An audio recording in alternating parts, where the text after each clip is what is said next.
I beat the poop out of my sister and sent her to the hospital for what she did to my boyfriend. I've been dating my boyfriend Mark for about 5 years. He's the best thing that has ever happened to me. When we started dating, he was a bit closed off and was afraid to initiate any form of intimacy. I at first thought it was because I was his first relationship and maybe he was nervous. 6 months into us dating, he tells me that between the ages of 5 and 12, he was actually assaulted and roped by his mother. His father left when he was around 4. It effed him up in the head for a while, and when it got out, his mother was arrested, and he and his 2 older sisters were put in the custody of their grandparents, who they lived with ever since. He was placed in intensive therapy and still goes to this day. Throttle's come a long way and has healed a lot, but he still has some days when he gets really depressed and cries. Because we've been dating for so long and have marriage in mind, he told my family and they welcomed him with love and support. Now, for my sister Sally. I've suspected she's had a bit of a crush on him. She'll flirt sometimes here and there, but he never reciprocated and usually ignored her. I've talked to her about it so many times, but she didn't listen. I had gone out one Saturday afternoon with some friends to get some drinks and left Mark behind because he didn't feel like going. My sister had texted me prior to asking if she could borrow a few things from me. I said sure, and to get it whenever. She went when I was out, unknowingly. When I came home, I found my boyfriend on the ground crying his eyes out and my sister trying to calm him down. He was having a panic attack. It's never safe to touch him when he has an episode because he may act out violently due to his headspace. Her hands were all over him and he was trying to push her away. Her shirt was also on the ground and she was only in her bra. I tore her away and asked what the F she was doing. She said that she was trying on the sweatshirt when he walked in on her, freaked out and went into an episode. However, Mark, through his tears, said she tried to touch him. I asked my sister if it was true and she said no, but Mark again said she tried to touch him. We have cameras in the house and I pointed it out to my sister. Her face went white and I don't know what came over me, but I saw red. I can't remember much because I was so angry, but I beat the poop out of her. I can't even remember if I was the one who called 911 or her through her beat up state. I do remember kind of snapping out of it because Mark was still going through his episode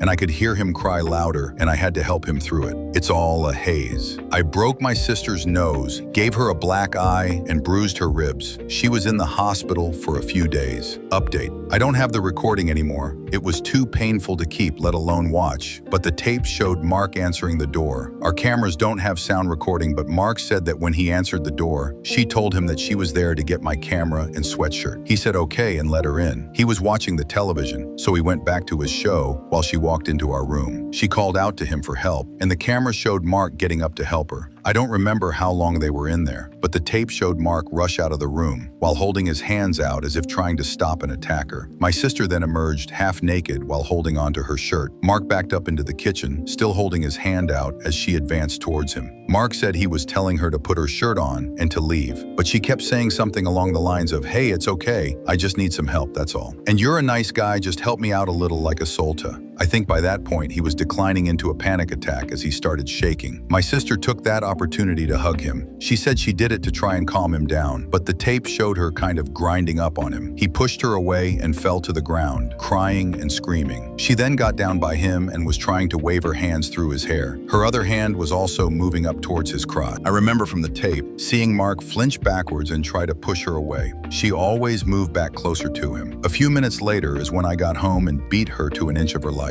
I can't remember who called the police, but the police had showed up and my sister limped to the door while I was trying to help Mark calm down. I kind of remember them asking questions and trying to help Mark calm down. They thought he was going into shock, so they put a blanket over him and the paramedics came. My sister was quickly evaluated and then brought to the hospital. Mark and I stayed behind because by that point, he had started to regain control again. I remember my parents showing up and asking what happened. I told them everything. My mom stayed with Mark and I while my dad drove to the hospital to see my sister. Mark and I pressed charges on my sister for emotional trauma and intimate battery. Class A, 1 felony where I'm from. My sister tried to sue me, a misdemeanor charge, but it fell through. With the evidence we had, my sister was sentenced to 60 days of incarceration with a bond of $5,000. No one paid. She also has to serve 200 hours of community service, and her name was added to an intimacy offender registry. She can appeal to the courts to have it removed after 10 years. She was also placed under a restraining order. On top of that, my sister owes us $25,000. I got a small slap on the wrist and have to do 50 hours of community service. Nothing too bad. My sister was cut off from the entire family and still is. Mark regrets tremendously, to the point that he couldn't sleep in the same bed as me for months. He was required to go into even more extensive therapy. He's come a bit ways, but nowhere like he was before it happened. It will take a long time for him to heal. I consider myself bisexual, but I lean more towards men while Mark is percent 100 gay. He finds the female body disturbing, to the point that we have had to skip over full female nudity scenes in movies. My sister knew of this. When I asked her why she would do this, she said that she thought she could change his mind. I'm not proud of what I did, but I'm also not sorry.